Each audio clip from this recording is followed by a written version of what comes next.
Blood dripped from Luke Ross's eyebrow in slow, stubborn drops.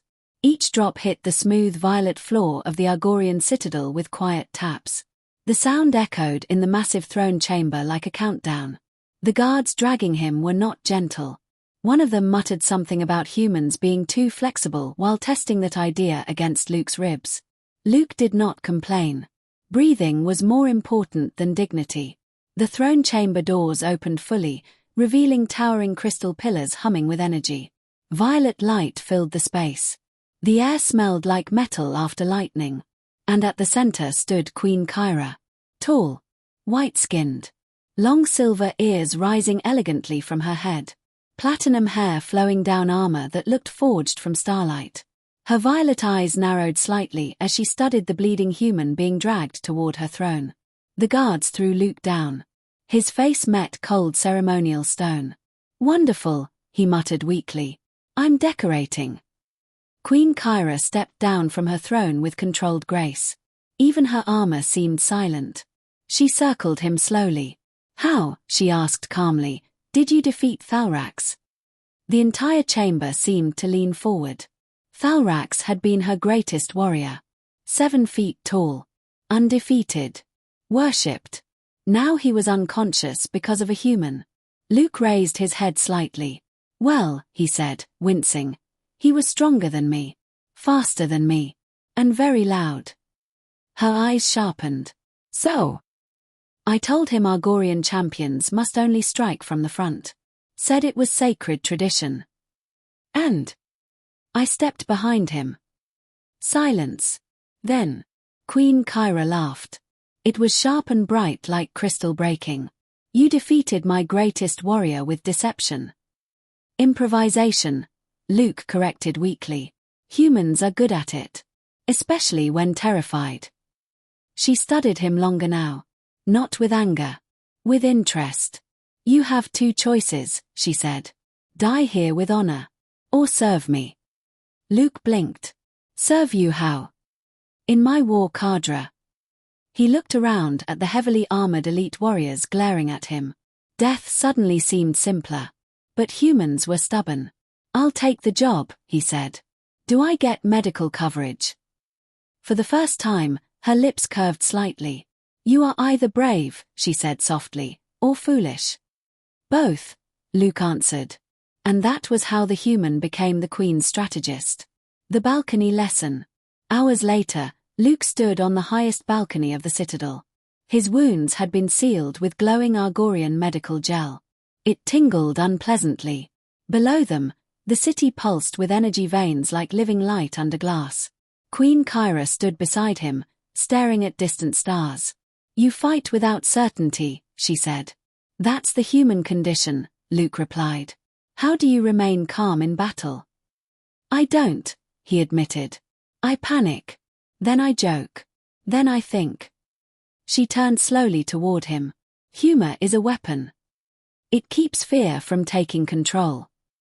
Her long ears angled forward. Curiosity. "Teach me," she said. "I already did." "No," she corrected. "Teach my entire army." Luke swallowed. "Your entire army?" "Yes."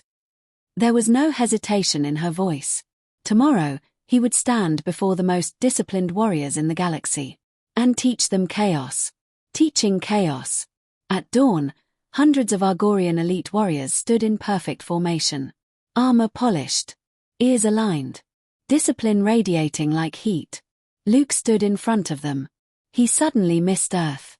"Today," Queen Kyra announced, "you will learn unpredictability." The warriors looked confused. Luke clapped his hands. "Okay. First lesson. Stop standing so perfectly." They did not move. He sighed. "Right. We'll do this the hard way." He ran directly at them screaming nonsense. 2 warriors collided. One tripped. Progress.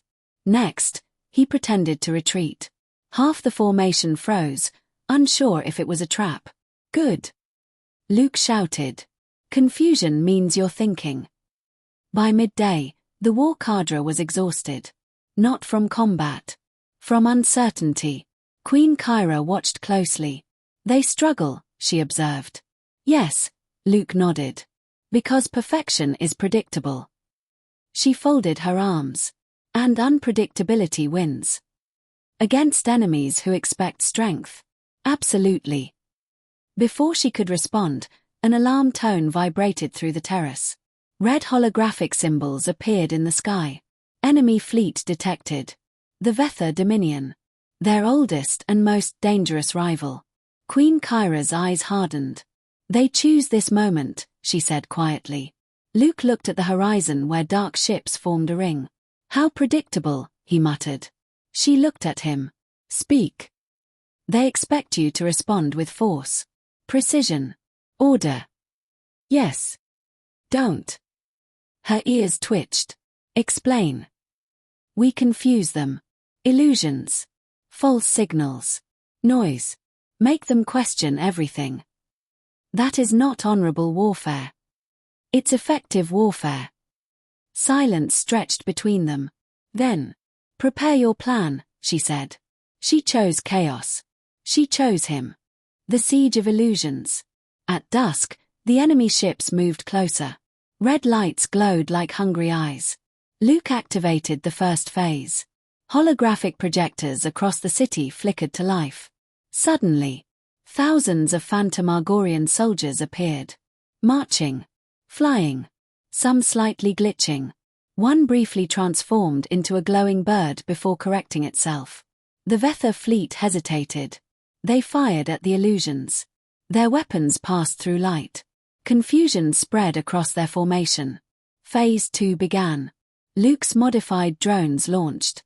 Small spherical machines darted into enemy ranks. One blasted loud victory music. Another repeatedly broadcast, "Behind you." Enemy formations broke as they spun to check empty space. Then came the final part. A small drone shaped oddly like a metal chicken flew straight into the enemy flagship. Luke refused to explain the design choice. It detonated in a burst of blinding ion light. Not destructive. Just disorienting. The flagship shields dropped for 3 seconds. Queen Kyra did not hesitate. Advance. Her war cadre surged forward with perfect timing. This time, discipline guided chaos. The Vetha fleet collapsed into retreat. Within an hour, the siege ended. Smoke drifted through violet skies. Silence followed. Then cheering. Argorian warriors saluted their queen. But many looked at Luke too. Not with anger. With respect. A new kind of strength. On the balcony once more, Queen Kyra stood beside him. You reshaped how we fight, she said. You reshaped how I think, Luke replied. She looked at him carefully. I believed certainty was strength. And now? Adaptation is. The wind moved her platinum hair. You do not fight like us, she said. No. But you fight for us. Luke hesitated. I fight for survival. She studied him. Then perhaps, she said softly, you belong here. The word lingered between them. Belong. The citadel doors opened below. A celebration began. Stand beside me, she commanded. He raised an eyebrow. Not as a prisoner.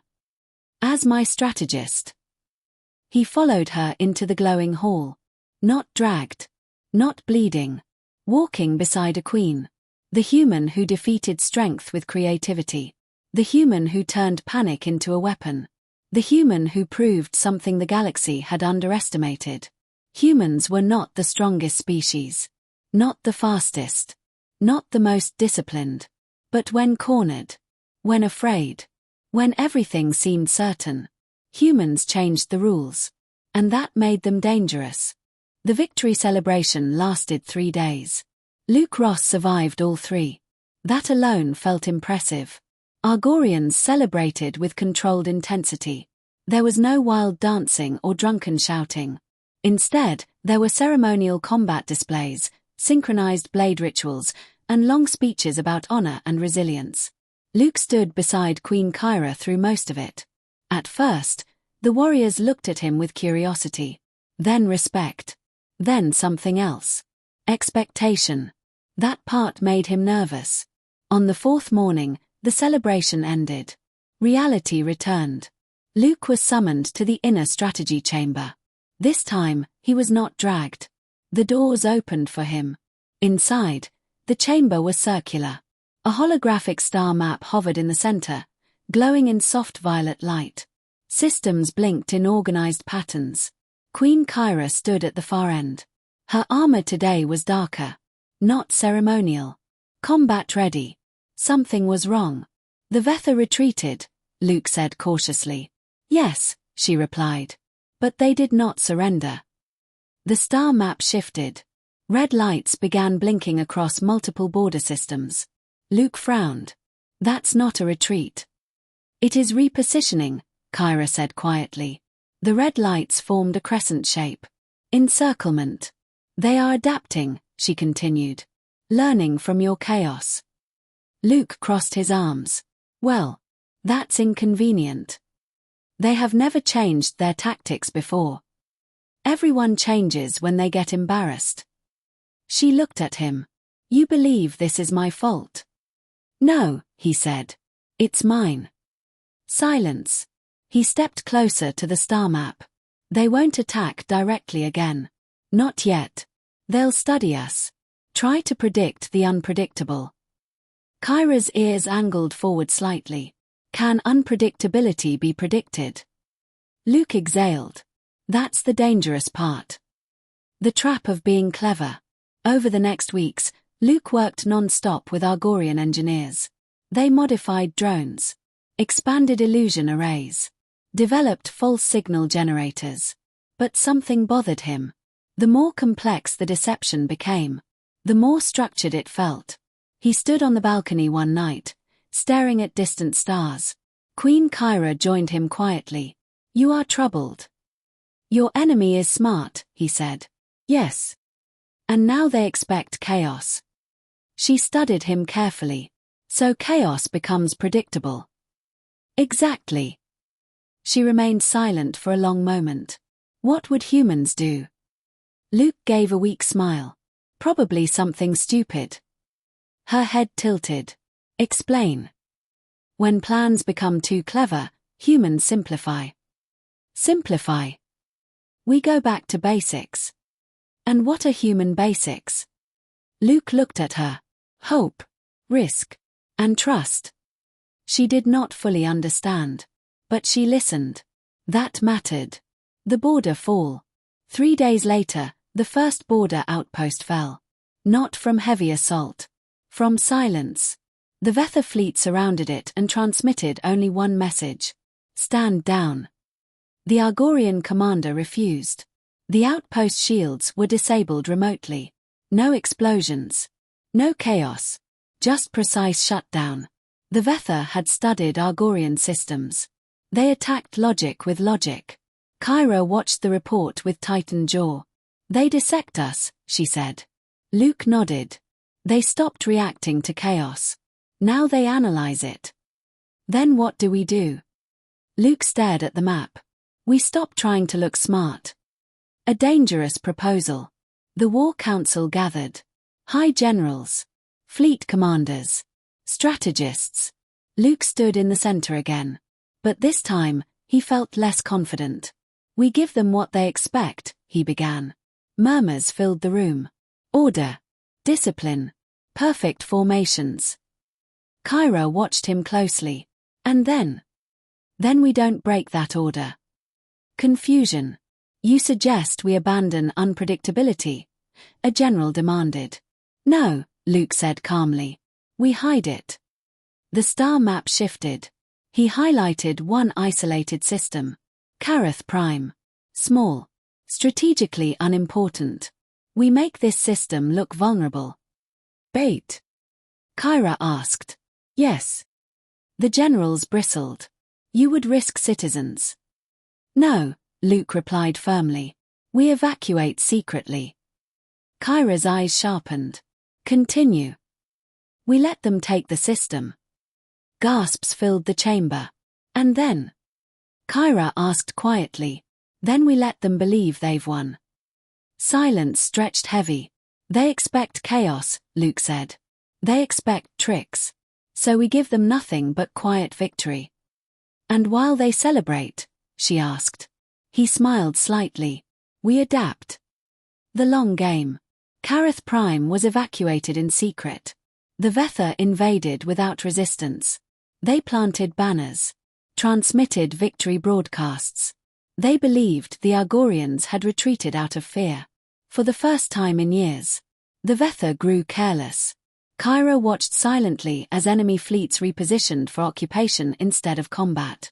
Luke monitored energy patterns, supply routes, command signals. They spread out, he whispered.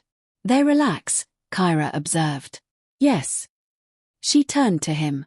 This feels wrong. It should. Why? Because we're giving them confidence. And that is dangerous. For them, Luke said quietly. The quiet strike. Weeks passed. The Vetha lowered shields across occupied systems. Reduced patrol intensity. Shifted warships into maintenance cycles. They believed the Argorian spirit was broken. Then, on a silent night without warning, Argorian fleets moved. No illusions. No drones. No chaos displays. Pure precision. They targeted supply depots first. Then communication relays. Then fuel lines. The Vetha command structure fractured in hours. Luke stood beside Kyra in the command tier. You did not use chaos, she said. No, he replied. We used patience. She gave orders with flawless authority. Argorian fleets struck like a blade through exposed joints. Within 2 days, half the occupied systems were reclaimed. The Vetha tried to regroup. But their confidence had blinded them. Their defeat was not loud. It was steady. Inevitable. Understanding the lesson. When the war finally cooled, Kyra summoned Luke alone. Not to the strategy chamber. To the highest tower. Stars stretched endlessly around them. You changed tactics again, she said. Humans don't marry one idea, Luke replied. We adapt to the adaptation. She nodded slowly. You taught us chaos. And discipline. You taught us deception. And patience. She stepped closer. What is the true human weapon? Luke thought carefully. Not chaos. Not strength.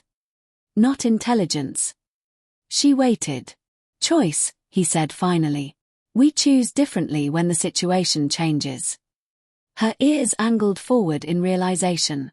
You do not cling to pride. Pride gets people killed. She looked at the stars. My people cling to tradition. Tradition is good, Luke said. Until it becomes a cage. Silence settled between them. Then she asked something unexpected. Will you remain? Luke blinked. As strategist. As more than that. The words hung heavy. He looked at her, not as a queen. As a leader who carried scars no one saw. As someone who had learned to question certainty. I was dragged here bleeding, he said quietly. And now? Now I stay because I choose to. Her expression softened. Then you are Argorian in spirit. He laughed lightly. Let's not go that far. For the first time. She laughed openly. Not sharp. Not controlled. Warm. A new reputation. Across the galaxy, whispers spread. The Argorians had changed. They were no longer rigid warriors. They were adaptive. Creative. Dangerous in new ways. Other empires reconsidered their strategies. Because now, no one knew what the Argorians would do next. And behind that uncertainty stood one fragile human. Not the strongest. Not the fastest. But flexible in mind. The Vetha Dominion eventually requested ceasefire negotiations. Kyra accepted. Not from weakness. From control. When the treaty was signed, she stood tall in silver armor. Luke stood beside her. Not as a prisoner. Not as an outsider. As her chosen strategist. The galaxy had expected humans to be minor players. Short-lived. Physically weaker. Emotionally unstable. Instead, they had introduced something ancient species forgot. Growth. Final moment. Belonging. Months later, Luke stood once more on the balcony where everything began. The city pulsed below. Peaceful. Kyra joined him. You once told me humor keeps fear from winning, she said. Yes. Are you afraid now? He considered. Of losing this? Yes. She turned toward him. Then we adapt. He smiled. That's the spirit. The wind carried distant starship hums. But no alarms. No siege. For now, there was quiet. And in that quiet, Luke understood something simple. Humans did not dominate the galaxy through strength. They survived through change. And sometimes, they taught ancient empires how to change too. Queen Kyra looked at him one last time. You belong here, Luke Ross. This time, he did not hesitate. I know. The stars shimmered above them. And somewhere in the vast darkness of space, other civilizations began preparing. Because the Argorians had learned unpredictability, and humanity had found its place among giants.